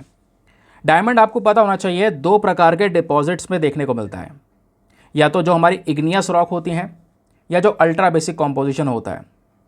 इग्नियस रॉक हो या एलुवियल डिपॉजिट्स के अंदर में ये हमारे डायमंड पाया जाता है। जो हीरा होता है ये चट्टान में ही तो होता है, खनन करके निकाला जाता है, फिर कटिंग होती है, पॉलिशिंग होती है, चमक दी जाती है। वो कटिंग पॉलिशिंग का काम भारत में सबसे ज़्यादा होता है। भारत में डायमंड बहुत कम जगह मिलता है, लेकिन कटिंग पॉलिशिंग का सारा काम हम संभालते हैं, फिर यहाँ से दुनिया भर में फैलता है। इंडिया में डायमंड फील्ड्स कहाँ पर है दोस्तों? 4 रीजन्स में फैली हुई हैं, ऐसा बताया जाता है। वो 4 रीजन्स कौन कौन से हैं? साउथ इंडिया ट्रैक्ट में आंध्र प्रदेश आपको नजर आएगा, फिर आंध्र प्रदेश में यहाँ पर कुछ अलग अलग एरियाज़ यहाँ पर आपको नज़र आएंगे, अनंतपुर, कदपा, गुंटूर, कृष्णा, उसके अलावा महाबूनगर, कुरनूल डिस्ट्रिक्ट्स, ये वो रीजन्स हैं। तो आंध्र प्रदेश में ये वो जगह हो गई। फिर उसके अलावा मध्य प्रदेश में स्पेशली जो पन्ना बेल्ट वाला रीजन है वहाँ पर, फिर रायपुर डिस्ट्रिक्ट में एक एरिया आता है बेहरादीन कोदावली एरिया, देन तोकापल, दुगापल, ये वो एरियाज़ आपको नज़र आएंगे जो छत्तीसगढ़ में है। बस्तर डिस्ट्रिक्ट वाला एरियाज़ आपको नज़र आएगा। तो ये कुछ रीजन्स आपको दिखेंगे दोस्तों जहाँ पर ये डायमंड्स पाए जाते हैं। फिर ओडिशा के अंदर हो गया, ओडिशा में स्पेशली महानदी गोदावरी की जो घाटियाँ हैं, वैलीज़ हैं, वहाँ पर भी इस प्रकार से डायमंड्स इंडिया में देखने को मिलते हैं। तो इंडिया में कहाँ कहाँ पर प्रेजेंस है डायमंड का, वो आपको समझ में आया। दोस्तों इंडिया दुनिया का सबसे बड़ा कटिंग और पॉलिशिंग सेंटर है, ये हम डिस्कस कर ही चुके हैं। दुनिया का 90% जो डायमंड है वो भारत में पॉलिश होता है, फिर दुनिया में जाता है। इंडिया 75% से ज़्यादा वर्ल्ड का पॉलिश डायमंड एक्सपोर्ट करता है। सबसे ज़्यादा गुजरात में पॉलिशिंग होती है, पता है आपको, गुजरात में डायमंड इंडस्ट्री बहुत बड़ी है। डायमंड को लेकर जो ट्रेड होगा वो बहुत बड़ा सेंटर भी ओपन किया गया है गुजरात में। तो इंडिया डिपेंड करता है बहुत ज़्यादा इन जेम डायमंड्स के इंपोर्ट के ऊपर, क्योंकि ये जो कच्चा निकाला जाता है ना चट्टान के फॉर्म में, पहले भारत में इंपोर्ट किया जाता है, फिर कट और पॉलिश किया जाता है, फिर एक्सपोर्ट किया जाता है। तो डायमंड की कटिंग पॉलिशिंग सबसे तेज ग्रो होने वाला सेक्टर नज़र आता है हमको। यहाँ पे कई सारे लोग, लगभग 5 मिलियन लोगों को रोज़गार मिला हुआ है दोस्तों। और ये वो सेक्टर है जहाँ पर हमारे देश की जीडीपी में 7% कॉन्ट्रीब्यूशन दे रहा है। आप इमेजिन करो, एक लौता सेक्टर देश की ओवरऑल इकोनॉमी में 7% का कॉन्ट्रीब्यूशन इस इंडस्ट्री से है। क्लियर हो गया। तो डायमंड इंडस्ट्री के बारे में इंडिया के एस्पेक्ट में क्या है वो आपको समझ में आया। फिर स्टार्टिंग में ही मैंने आपको बता दिया डायमंड दो प्रकार के हैं, एक आपका नेचुरल डायमंड है, दूसरा लैब ग्रोन डायमंड है। दोनों ही डायमंड्स का जो एक्सपोर्ट है रिसेंटली कम हुआ है, डिक्लाइन हुआ है, वो भी चाइना के अंदर वीक डिमांड की वजह से। ये डिस्कस किया था हमने। तो क्या होते हैं लैब ग्रोन डायमंड्स, आइए दोस्तों इसको भी फटाफट कवर कर लेते हैं, रिवीजन कर लेते हैं, इंपॉर्टेंट है हमारे लिए। लैब ग्रोन डायमंड्स को जैसे नाम से पता चल रहा है, एक लैबोरेटरी में बनाया जाता है। और लैब में डायमंड बनाने के दो तरीके होते हैं दोस्तों, दो प्रोसेसेस। एक प्रोसेस होता है HPHT, इसके फुल फॉर्म है हाई प्रेशर हाई टेम्परेचर। दूसरा मेथड है CVD यानी कि केमिकल वेपर डिपोजिशन। दोनों ही मेथड्स में डायमंड को ग्रो करने के लिए पहले स्टार्टिंग में आपको बीज चाहिए होता है, एक सीड चाहिए होता है। कहने का मतलब है भाई, मान लो आप एक पौधा लगाते हो, तो पौधा लगाओगे, बड़ा होगा, लेकिन उसका जो बेसिक चीज़ होगी, पहले आपने एक बीज लगाई होगी, उससे ही यहाँ पर वो पौधा बनकर आया। तो डायमंड बनाने के लिए कुछ तो चाहिए, हवा में थोड़ी बना देंगे, है ना। तो कुछ चीज़ चाहिए, एक छोटा सा डायमंड सीड चाहिए होता है। ये आप देख पाओगे डायमंड का स्लाइस है। अब इस डायमंड स्लाइस पे कार्बन मेल्ट होके लगेगा, ये फॉर्म होगा, ये डायमंड का पूरा सीड एक तरीके से पूरा डायमंड का एक फॉर्म लेगा, फिर बाद में इसको कार्बन का रिमूव किया जाएगा, पॉलिश किया जाएगा, देन डायमंड तैयार होगा। तो एक स्टार्टिंग में बीज लेना ज़रूरी है। और ये जो डायमंड का स्लाइस होगा, जो ये सीड होगा, इसको फिर इन दोनों मेथड से गुजारेंगे। इन दोनों में से किसी भी मेथड से गुजार सकते हैं, ठीक है। शुरुआत यहाँ पे आपको सीड से करनी पड़ेगी, एक छोटे से डायमंड से। जैसे अब क्या होता है, ये जो HPHT वाला मेथड है ना दोस्तों, यहाँ पर ये जो सीड है इसको ग्रो करेंगे ग्रेफाइट कार्बन के साथ में, एक बड़े टेम्परेचर में डाल देंगे, लगभग 1500 डिग्री सेल्सियस पे इसको गर्म करेंगे। और यहाँ पर इस हाई प्रेशर की वजह से ये जो डायमंड फॉर्म होता हुआ नजर आएगा, जो ग्रेफाइट कार्बन है वो उस पर चिपकेगा, जिसकी वजह से वो डायमंड का फॉर्मेशन होगा। फिर उसको कट वगैरह पॉलिश वगैरह करके डायमंड का शेप दिया जाएगा। ऐसे ही CVD मेथड में भी होता है। CVD मेथड में भी दोस्तों यहाँ पर इस बीज को 800 डिग्री सेल्सियस पे पकाया जाता है। पकाया मतलब क्या, खौलाया जाता है, स्पेशली एक चैम्बर के अंदर में। उसमें कार्बन वाली गैसेस होंगी, वो गैस उस बीज पर चिपकती चलेंगी, स्टक होती चलेंगी, और स्टिक होती होती दोस्तों यहाँ पर एक डायमंड का शेप लेंगे। मतलब शेप डायमंड का नहीं लेंगे, एक बॉक्स बन कर आ जाएगा, उसको कट करके पॉलिश करके शेप दिया जाएगा डायमंड का। तो ये तरीका होता है लैब में डायमंड्स बनाने का। अब ये जो लैब में बनकर आए डायमंड, इनका यूज़ कहाँ पे होता है? सभी जगह पे यूज़ कर सकते हो, मशीन्स में, टूल्स में। आपको पता होगा शीशे वगैरह जो काटे जाते हैं ना, जो कटर होते हैं, उन कटर से शीशे काटे जाते हैं, उनमें डायमंड्स का इस्तेमाल होता है, ठीक है। क्लियर हो गया। उसके अलावा भी कई सारे जो लग्जरी आइटम्स हैं वहाँ पर डायमंड्स का इस्तेमाल होता है। इंपॉर्टेंस क्या है? इंपॉर्टेंस यह है दोस्तों, जो डायमंड है, स्पेशली लैब ग्रोन डायमंड, यहाँ पर किसी का खून नहीं बह रहा है। क्योंकि खून नहीं बह रहा है, ये क्या मतलब है? मतलब यह है कि जो नेचुरल डायमंड होता है, जहाँ पर खनन करके खुदाई करके निकाला जाता है चट्टान में से, वहाँ पर कह सकते हैं ब्लडी माइनिंग होती है, लोगों को टॉर्चर किया जाता है, कई बार ह्यूमन राइट्स अब्यूज़ हो रहे होते हैं, है ना। उनको मार मार के काम करवाया जाता है बहुत सारी जगह पर। एक मूवी है यार, उसके ऊपर मुझे याद नहीं आ रहा नाम, वो देखोगे तो आपको लगेगा कि हाँ डायमंड माइनिंग होती कैसे एग्जैक्टली, समझ गए। तो ये क्लियर हुआ। इंडिया से डायमंड एक्सपोर्ट पिछले कुछ समय बढ़ा, बट अभी के समय पर कम हो गया है। ये आपको बता चुका हूँ कि जो लैब ग्रोन डायमंड्स हैं, ये ना ब्लड फ्री डायमंड्स कहलाते हैं। यहाँ पर किसी का खून नहीं लगा हुआ है, कहने का मतलब है। ना ही यहाँ पर कोई वायलेंस हुआ है, ना ही यहाँ पर किसी का ह्यूमन राइट एब्यूज़ हुआ है। क्योंकि जो नॉर्मल डायमंड इंडस्ट्रीज़ होती हैं, मतलब कि जहाँ पे खनन करके हम निकालते हैं, स्पेशली अगर आप देख पाएंगे सबसे ज़्यादा जो डायमंड प्रोड्यूस होता है वो कौन से देशों में होता है? रशिया में है, बोत्सवाना में, कनाडा में, साउथ अफ्रीका में, डेमोक्रेटिक रिपब्लिक ऑफ कॉन्गो में। यहाँ पे डायमंड को निकाला जाता है खनन करके। लोग लगे रहते हैं, खुदाई कर रहे होते हैं। अब डायमंड्स के मामले में रशिया सबसे बड़ा प्रोड्यूसर है दोस्तों। लेकिन ये जो नेचुरल डायमंड होते हैं इसमें एक एथिकल कंसर्न है, एक सबसे बड़ी चिंता, कि यहाँ पर ये जो डायमंड्स मिलते हैं ये ब्लड डायमंड्स कहलाते हैं। क्योंकि जो माइनिंग होती है वो कॉन्फ्लिक्टेड जोन में होती है। कंपनी को केवल प्रॉफिट जनरेट करने से मतलब है, लोगों को टॉर्चर करके ज़बरदस्ती काम करवाने से मतलब है। उन लेबर का लगातार एक्सप्लॉइटेशन किया जाता है कई सारे केसेस में। उन्हें पुअर वर्किंग कंडीशन में रखा जाएगा, टाइम पर उनकी सैलरी नहीं दी जाएगी, खाना नहीं दिया जाएगा, या जॉब सिक्योरिटी उनको प्रॉपर मिलती नहीं है। तो इस बेसिस पे डायमंड निकलवाया जा रहा है। तो ये ब्लडी इस वजह से यहाँ पर बोल दिया जाता है। चाइल्ड लेबर, बच्चों से काम करवाया जा रहा है, ये भी एक चिंता का विषय है। फिर दूसरा यहाँ पे दोस्तों नेचुरल डायमंड में एक दिक्कत है, एनवायरमेंटल इम्पैक्ट। क्योंकि जब आप नेचुरल माइनिंग करते हैं, नेचुरल माइनिंग करके खुदाई करके डायमंड निकालेंगे, जो चट्टान मिलेगी, उसकी वजह से बहुत सारे पेड़ों की कटाई होती है, सॉइल इरोजन होता है, कई सारे जो हार्मफुल केमिकल्स है वो हमारे एनवायरमेंट में रिलीज हो रहे होते हैं। तो केवल एनवायरमेंट ही नहीं, जो ये काम कर रहे हैं, माइनिंग कर रहे हैं, उनके हेल्थ के ऊपर भी असर पड़ता है। तो मैन मेड डायमंड जो है वो ज़्यादा एनवायरमेंट फ्रेंडली है, जो लैब में बनाए जा रहे हैं, जबकि ये वाले डायमंड्स की जो माइनिंग है दोस्तों वो बहुत खतरनाक है। फिर इन वाले डायमंड से संबंधित बहुत सारी मनी लॉन्ड्रिंग भी देखने को मिलती है, करप्शंस भी होते हैं अलग अलग कंट्रीज़ के अंदर में। तो दोस्तों ये पर्टिकुलरली बात हो गई हमारे डायमंड इंडस्ट्री के बारे में। ध्यान रखिएगा, आज के न्यूज़पेपर के सभी आर्टिकल्स को बढ़िया तरीके से निचोड़ दिया है। एडिटोरियल मत पढ़ना, आज एडिटोरियल कोई भी काम का नहीं है, तो उस पर टाइम वेस्ट करने वाले हो आप ज़बरदस्ती दिमाग मार के, ठीक है, या वो एग्ज़ाम में आपको हेल्प नहीं करेगा। ये डिटेल्स आपके साथ में शेयर कर दी गई हैं। सारी डिटेल्स केवल एक PDF में कंपाइल करके दे दी जाएंगी पेड ग्रुप में। पेड ग्रुप की इन्फॉर्मेशन आगे मैं शेयर कर चुका हूँ।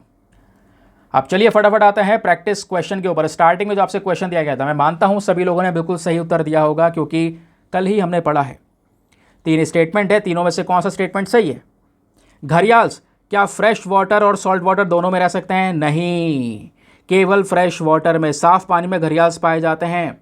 सॉल्ट वाटर में एलिगेटर पाए जाते हैं। कल आपको पढ़ाया था ना, बीच में डिफरेंस क्या होता है। एलिगेटर ह्यूज साइज का है, वो इस खारे पानी में रह सकता है, ओशन में लंबा डिस्टेंस कवर कर सकता है, लेकिन घड़ियाल्स साफ पानी में ही पाए जाते हैं। फिर दूसरा स्टेटमेंट, घड़ियाल्स का केवल इंडिया नेपाल में पाया जाता है, ये सही बात है। दूसरा, IUCN के अंदर में इनको क्रिटिकली एंडेंजर्ड कैटेगरी में कवर किया गया, ये भी सही बात है। आपको याद होगा क्रिटिकली एंडेंजर्ड के बारे में बहुत डिटेल से हर एक पॉइंट को मैंने एक्सप्लेन किया था। तो बेसिकली तीनों स्टेटमेंट में से केवल 2 स्टेटमेंट सही है, वो भी दूसरा और तीसरा। पहला वाला तो हो गया गलत। यहाँ पे आपसे पूछा गया कि बताइए तीनों में से कितने स्टेटमेंट सही है, कौन सा सही है ये नहीं पूछना था, कितने सही हैं ये पूछा था। तो इसका सही उत्तर क्या हो जाएगा? Option number B, only 2। केवल सेकंड और थर्ड वाला सही है दोस्तों। तो option number B is the correct answer.